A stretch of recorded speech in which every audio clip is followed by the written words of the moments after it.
You ask Tiger to solve.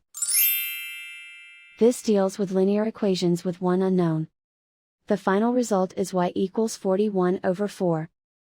Let's solve it step by step. Simplify the expression. Expand the parentheses. Simplify the arithmetic.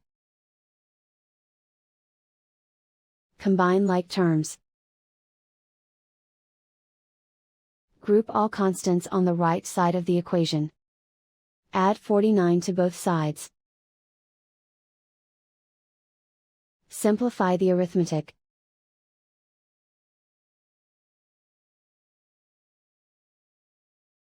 Isolate the y.